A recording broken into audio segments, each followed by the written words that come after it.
Hello and welcome back to the South America Challenge here on HeflaTV HB1. This is game 2 of a best of 3 series between PPK and CNB. I'm Grandis Fee, and once again, I'll be joined by Mike Loris.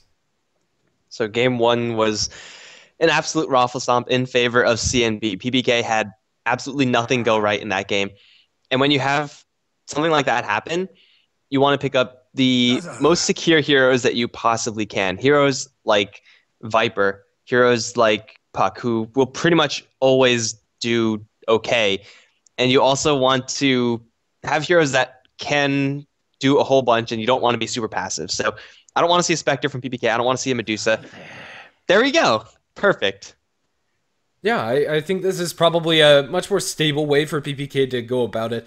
Their game number 1, it just didn't seem like, unless their lanes went well, they could actually accomplish anything come the mid game, and they were all in the Spectre, and well, it just didn't end up working out. CMB's first pick is also going to be a little bit of a change from the first game, as we see a Dazzle first from them. It is somewhat countered by the Ancient Apparition, but it's also somewhat countered by the Dazzle. It's going to be a dying second. It looks like CMB are just going to look to close us out in a quick 2-0 with a super aggressive lineup. Yeah, it's also going to be pretty stylish as well. Ancient Apparition really good against Undying and Dazzle, but CNB definitely have an aggressive game plan up their sleeves.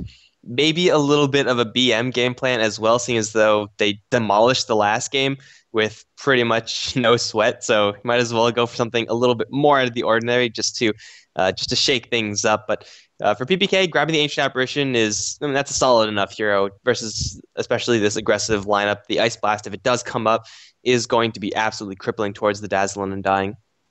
Yeah, that's pretty much the biggest issue, though, with the Ancient Apparition is getting to that level 6 mark.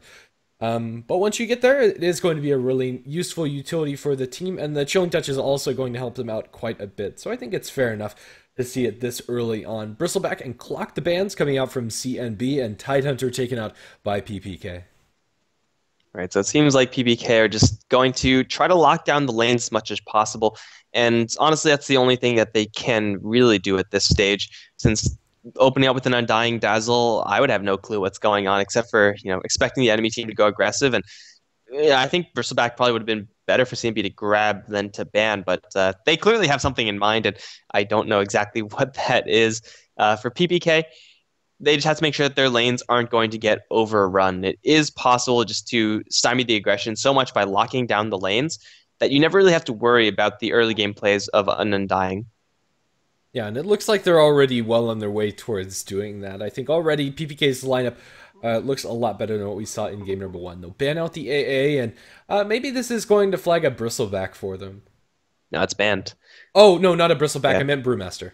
The other B hero. Yeah, that's discrimination. You're saying that all animal heroes look the same? I see how it is. Absolutely. Sorry, I make my apologies to all of the animal population watching. Hey, they're going to go high tech, though. Gyrocopter as the pick for PPK. And, it's not really too often nowadays that we see the likes of Gyrocopter. But if you know that you're going to be under a lot of pressure, Gyrocopter's Rocket Barrage is a great tool at fighting back.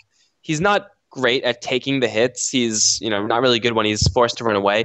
But if you keep your Gyrocopter safe at all, then the ability to just rocket barrage and insta-give people is insane. Not to mention the fact that the flat cannon will also be a really good tool at clearing zombies.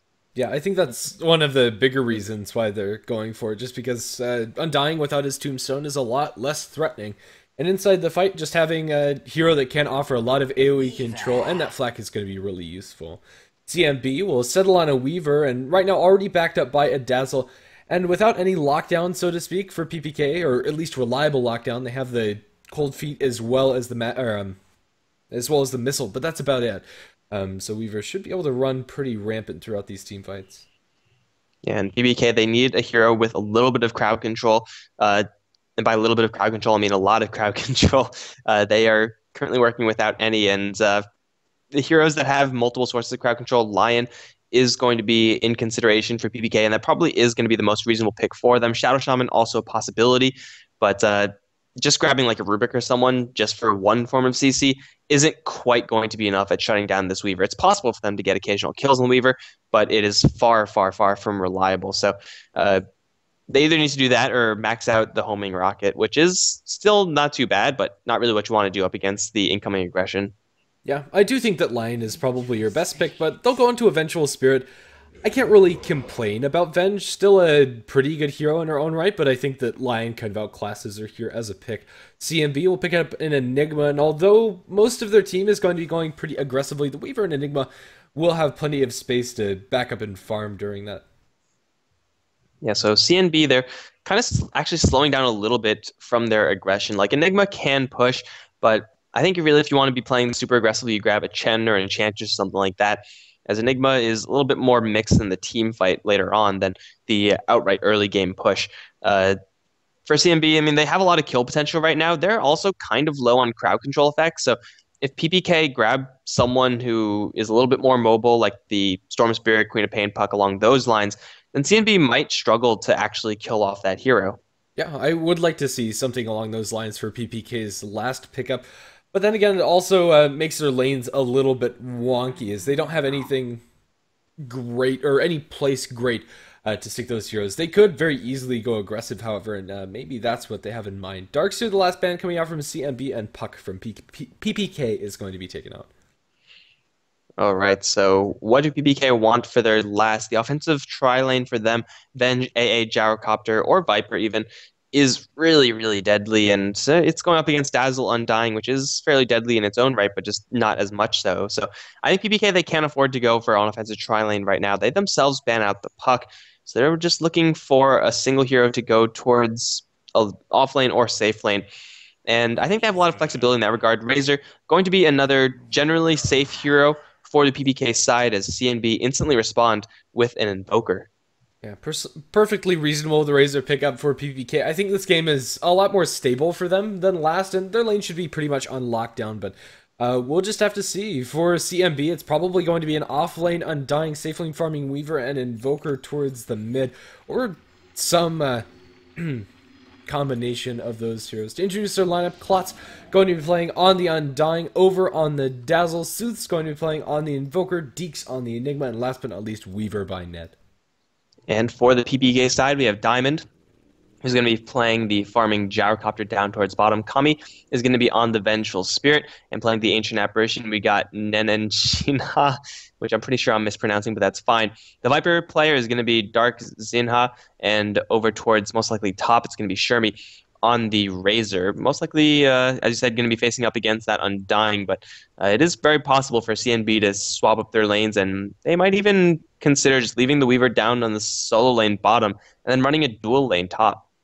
Yeah, it's not going to be the most comfortable lane for the Weaver. If they get the magic missile to connect, he might just end up being dead, but with Chikuchi, should be able to disjoint that most of the time as long as sentries aren't on the ground. Vengeful Spirit does have 2, however, so it is going to be a little bit hairy if they do that. But I don't think they'd get much more from their lanes if they didn't. I think the biggest benefit that CNB have in this early game is that Deeks is going to be able to farm pretty freely through the jungle. And there's a possibility that PPK are going to decide to try to shut down that Enigma, but it's going to be far from reliable as Enigma will always have that giant army, and they only have one magic missile to deal with. I don't really know if they have enough burst power, but they will definitely have enough, in theory, to go for this Enigma. So Enigma is going to be farming up, and he might be under a little bit of pressure, so he just has to watch his back. But of course, for right now, we have a pause that is not being explained by anything at all. But a 3v1 lane, Weaver, as you said, not really going to be having the most fun, but I think he should be doing fine enough. It's really just the burst damage of the Chilling Touch that he has to fear, nothing else. Yeah, definitely. So Rocket Barrage against most heroes is pretty nice, but Weaver generally can outrun that 9 times out of 10 with the Shikuchi. He'll look for the bottom rune spot. Ned is completely isolated for now. But I don't think he's going to end up dying. Dazzle's going to go for the deep ward to secure this dual lane top. Where does he actually place it, however? It looks like they know that this isn't going to be a tri-lane that they're dealing with. No, it might actually be because PPK, they're swapping their heroes up towards the top lane. Maybe they just want to blindside over with number advantage. No, don't pause it right now. Gotta be shitting me, man. They pause it right now. Dazzle is currently in the middle of being exploded by a magic missile. I think they're getting the door. Uh, yes, that Uh, is door. my limited But knowledge of Spanish, Portuguese is coming into use here. yeah, but you know what? The door can wait. I'm pretty sure it doesn't really matter since Over is screwed no matter what he does. They have the magic missile, they have chilling touch, and honestly, if they just chilling touch right now and everyone just hits them, well, it's not outright going to kill him off, but yeah, I don't think he has an escape here.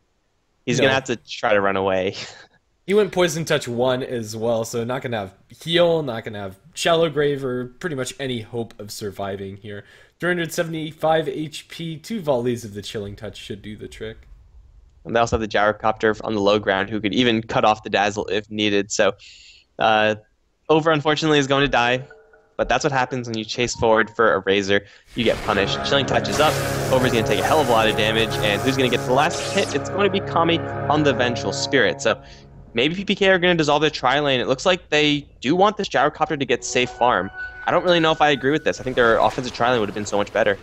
Tombstone already dropped out by the Undying inside the river, but doesn't end up netting them much else other than the bounty rune, which they have gotten both of. But already this game is starting out much better for PPK, as they're the ones to secure that first blood for their team. I also don't really like the idea of going for a defensive tri-lane. It's up against an Undying Dazzle lane, which is actually going to be pretty competent up against what they're bringing to the table. Although it's unfortunate that Klotz doesn't have Decay yet. After this first wave, should be able to get it. And at that point, if they can catch Decay on the 3, could be disastrous. They drop Poison Touch and harass into the Ancient Apparition, but for now, that's all that they can do. Yeah, both Klotz and Over have the skills that they really don't want right now. They will Chilling Touch up, however, Magic Missile not there. So the Undying will make a clean escape. Once level 2 comes up for these CNB heroes, this lane will be a lot better for them. Even putting a little bit of damage into the Ancient Apparition, who chased a little bit too far. But level 2 will change this lane so much for CNB. They'll be able to brawl pretty well. As long as they stay in their creep wave, so that Rocket Barrage doesn't get full value, then they're going to be happy. And it's going to be really dangerous PPK up towards top. And this tri-lane was supposed to be really good for this, or the switch was supposed to be really good for this tri-lane. But instead it's pretty bad for them. And it's also really bad for this Razor down towards bottom, who really relies on his static link in order to win a lane, and it's very hard to static link someone who has a max movement speed skill. So odds are this Razor is going to be struggling up against this Weaver. And even mid lane, Sooths is doing just fine against the Viper as the Invoker, with Forge Spirit already up and at the ready. He's last hitting well, and I don't think that's actually going to change much throughout the game, although Viper should be doing fine for himself. It's pretty much all that's going to happen. I think these lanes are looking a lot better for CNB than they rightfully should. Yeah, I agree. And they also have, worst case scenario, some Sunstrikes to throw over towards those side lanes, so someone might be getting a little bit of lasering to the dome. Up towards top, Klot's going to drop a Tombstone. Here's the first aggression for CNB. They're going to go straight for Kami. Decay stacks way up high, 1000 HP for Klotz. Just going to chase forward for the Venge. Beatdown is going to get the kill, and Klotz is still at half HP. They're going to try to go for the Ancient Apparition. Soul Rip not quite going to do it. Over will get the kill, but will trade his own life for it. Diamond, though, going to get beaten down. That's a 1 for 3 in favor of CNB. Someone else died. No, that was... Never mind. 1 for 3, and that's just that. Yeah. Unfortunately, Klotz is going to have to make his way all the way back to base after this, since the Decay stacks are going to wear off, but still, this is the power of an Undying. Even against a tri-lane, he can just do so much. Well, TP in the Dazzle to get some lane experience in the Undying's absence. I'm actually pretty curious to see why he went for the Soul Rip level 2. It was probably just to secure the kill, actually, so never mind that. Makes sense for his skill build. But the Tombstone is going to be so scary once he gets his next level, and well, look at that, he already has it. And you could see, like, it's only 3 minutes into the game, but if you look at the last hits, it's like all the green heroes on the top, Gyrocopter awkwardly there, but Enigma's leading the way. There's no way in hell that PPK are going to be able to contest Enigma's jungling, given that they have a defensive tri-lane, so he's going to be happily farming away, and Undying is also doing pretty well up against this Gyrocopter. They're going to go in for round 2. Tombstone down on the floor. Ancient Apparition going to get slowed down a little bit. Soul Rip's going to do some massive damage. Another Decay will get the kill, or just another punch. Klotz dropping very low because he wandered away from his creep wave, but he will have enough to survive because he does have that bottle. So another easy kill on the Ancient Apparition. And they can't actually do anything about Klotz since the Tombstone's up, and in fact they'll slow up Diamond even further. Top lane going really well for CNB with a 2-0 to Undying. Bottle up and at the ready. Klotz is going to look to secure this top rune. Neither Invoker nor Viper really control runes that well, so I really like this bottle pickup on Klotz for CNB's offlane. And Ned will secure the bottom rune in the meantime. So, yeah, the bottle for the Undying is, I mean, it's an okay item. It really depends, or in general, it's an okay item. It really depends on how active you're going to be, how much fighting you're planning on doing. And in this lane, when you're planning on brawling 24/7, then the bottle is insane. Get one kill, disengage, juice up for later. Bottle on Undying, though, in general, not that great because decay is, you know, it's going to increase your strength so that your bottle restores less HP, but it's still reasonable enough, especially since you can share those charges with Over. Yeah, I think more than anything, it's just the mana sustain that's going to be great. And with the level 3 Tombstone, they'll drop another decay that lands on both of the supports, and the heal bomb is immense. They'll drop down the ancient apparition, soul rip him to death, going to be dropped in less than half a second. Only 300 HP on Diamond. Even with the Rocket Barrage going, Klotz just doesn't seem to care. He might actually be taking a little bit too much damage here. The Shallow Grave is going to save his life, but not the Dazzle. But it also forces a rotation in from the Viper. Sunstrike? No, Soothes doesn't care, actually. I don't even know if he's going to invoke Sunstrike once. Ned, in the meantime, is going to get a solo kill on the enemy Razor. As predicted, the lane is going to be very easy for the Weaver in that regard. So, bottom lane being won by CNB, Soothes is also going to have a couple of moments in this lane where he doesn't have to deal with the Viper because he decided to go up and try to help out, and it was completely unnecessary, but it was... I mean, it didn't result in anything, but it kind of was necessary just to ensure that you get something out of that dive. CNB diving through the creep wave is not exactly what they want to be doing. There's level 3 Rocket Barrage and the Gyrocopter, but it's still working out decently for them every single time they do so. Dazzle really the only one to die, and, well, he is 3 deaths out of 3 kills for PPK, so there's that.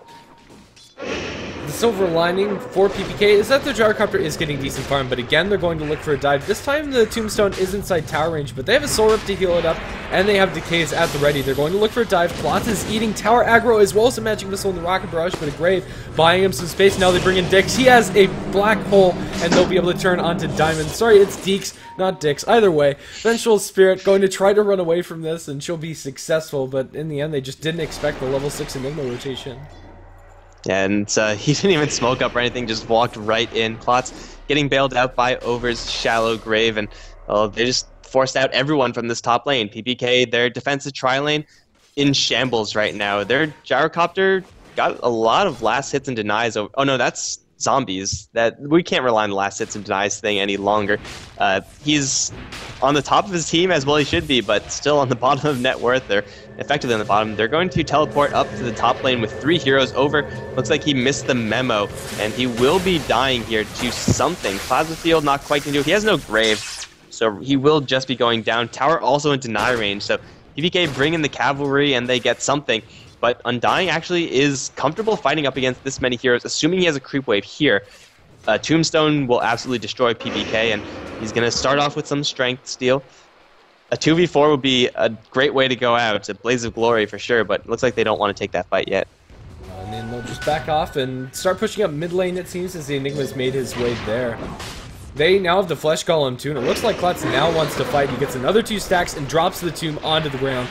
2v4 looks like that's going to be the course of action after all, but can they actually get anything with it? He's going to punch the Viper a couple of times and slow him down a lot. He'll drop another decay and steals a decent amount of strength. In the meantime, Ancient Apparition going to lose his life to the Enigma in mid. Magic Missile into Klotz. They should be able to chase him down. Call down is going to be on the mark onto Over. Over going to lose his life, or at least he should. Going to Shallow Grave up, weave himself and the Undying, and actually makes it out, and they're still fighting around the tomb. Klotz 2-2's Tombstone is going to eventually wear off, and, well, surprisingly, nobody's actually going to die in top. So 2 heroes fight 4 heroes to a standstill. CNB gain a tower and a kill over in the mid lane, and their Weaver is just free farming bottom. It wasn't as glorious as I thought it could be for CNB, as PPK were able to disengage for the most part away from that Tombstone when it really counted. But still, those 4 heroes were doing jack all, while the rest of CNB were farming and destroying and taking objectives. So 2 heroes for CNB holding back all of PPK.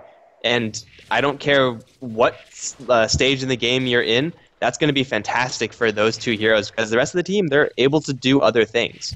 Yeah, and for now, that Weaver's farming up as happy as he can be.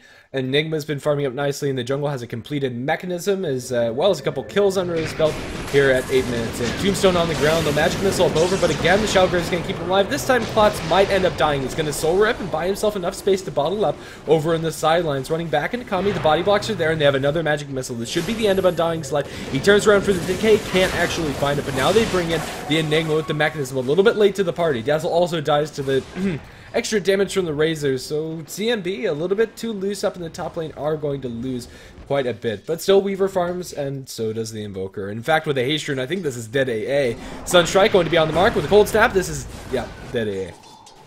And Nenin is just going to take a very easy fall. Ancient Apparition can't do much about that, and Weaver is also in this game, guys. Like, CNB have a Weaver, and PPK might have forgotten about that. He is going to be going for what looks like a Lincoln Sphere build, which will be honestly pretty mediocre in this game. Blocks Magic Missile, I suppose. That's really the only skill you have to be scared of. But bottom line, he's getting farmed. Up towards top, Shermie is going to be focused down by all these Eidolons. Now the Black Hole onto 3. Kami walks right into it. There's a Sunstrike coming onto Diamond. Will not kill him off. Tombstone will, though. And that is going to be one kill. They're going to focus down the Tombstone in the end, making it 2-for-2 up towards top. Over wants a fight. You probably don't want to be fighting this. He's going to get swapped back. Magic Missile mana, just enough with the stake charges. Over. Has Grave. Has a heal. Will he be able to escape? Not if you're frozen to the floor. He has... Okay, he will... Okay, he's going to live because that seems balanced. Invoker also coming around from the side. It seems like PPK are just sacrificing all their lanes to try to hold this top lane, but it's not even working out that great because Sooth's going to walk right into 2 heroes who just use smoke, and that's going to be the death of the Vengeful Spirit. Looking for another. Dark is in the trees, and it looks like the Viper might survive, although the illusions are wrapping around. Viper all of a sudden is revealed. There's no more mana on the Invoker, however, so the Viper will walk away, but 12-8, PPK, they're getting some kills, but it's costing them a very farmed Weaver down the bottom lane who is just going to run this game if PPK don't do anything about him. I really hate it when there's heroes like Undying in the game that really mess up with the last hits, like Broodmother is another one.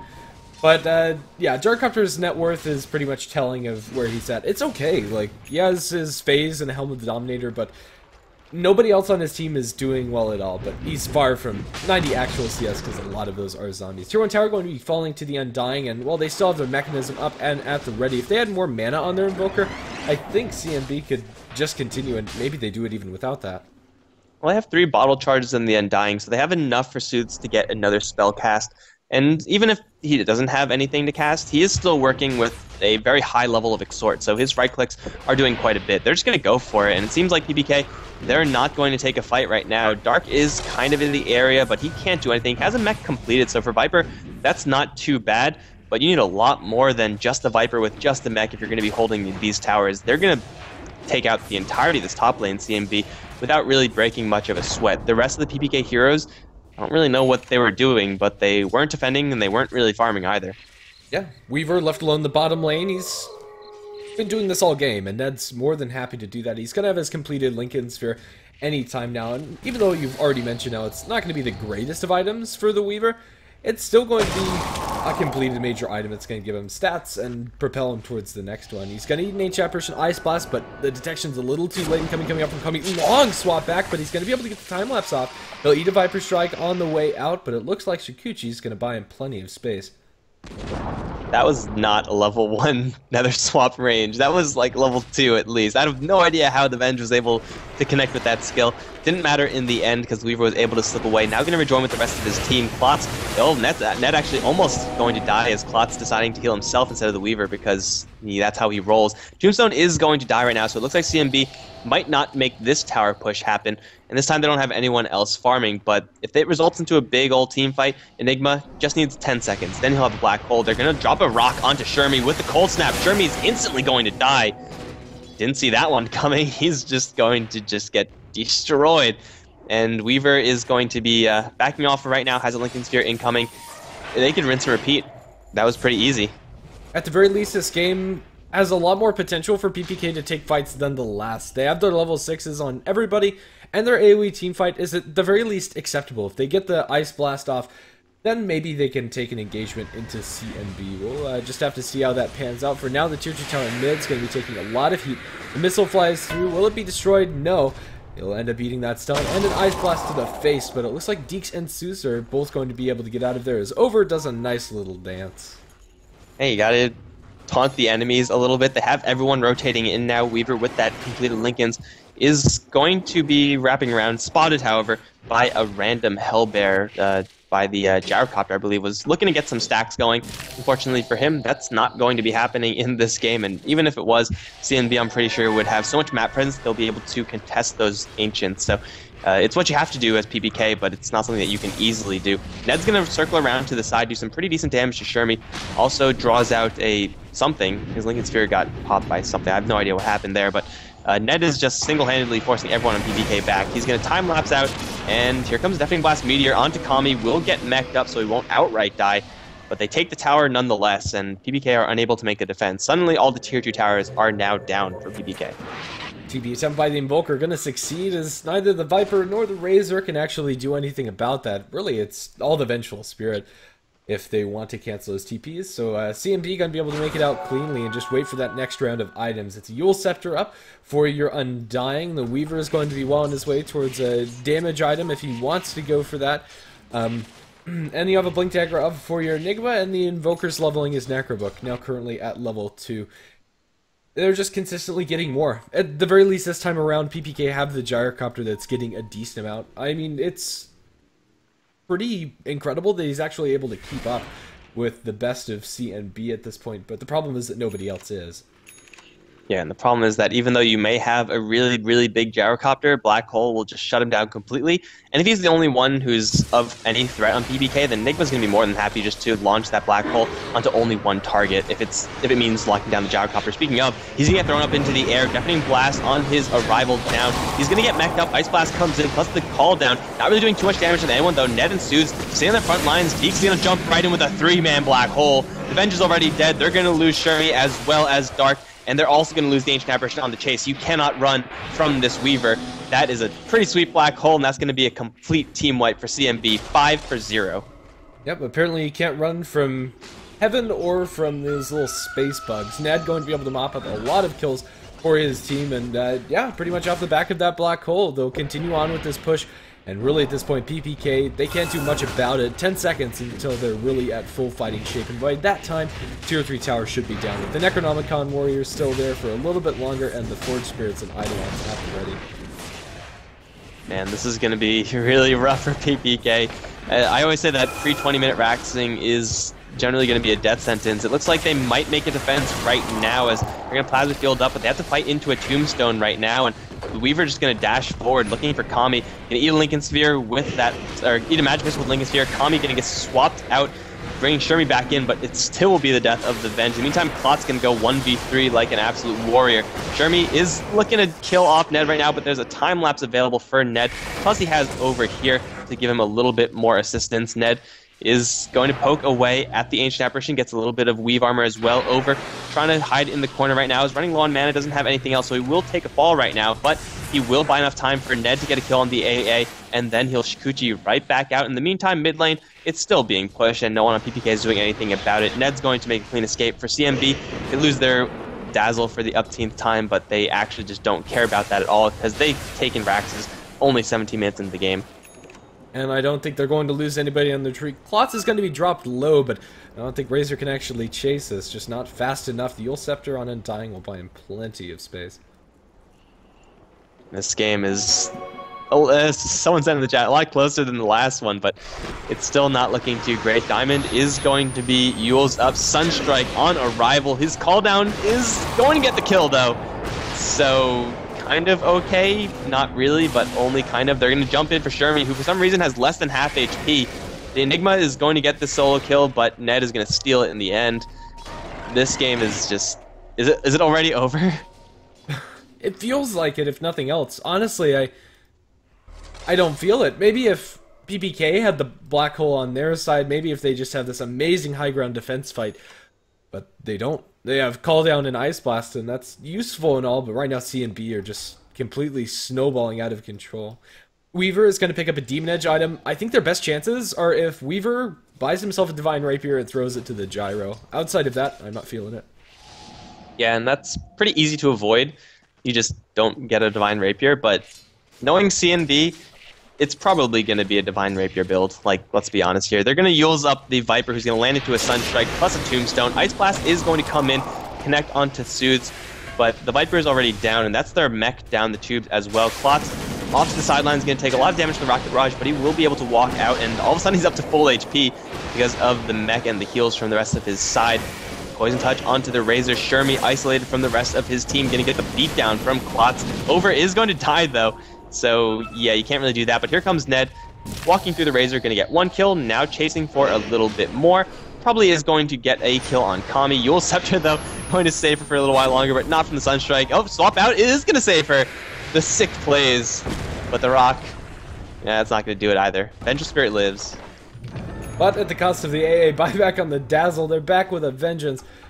The Invoker has been probably playing the most objective-based gaming, but either way, CNB at this point are just playing with their food, it seems. They'll go for the other lanes and just keep PPK bottled up in these constant fights. But now CNB have a black hole at the ready.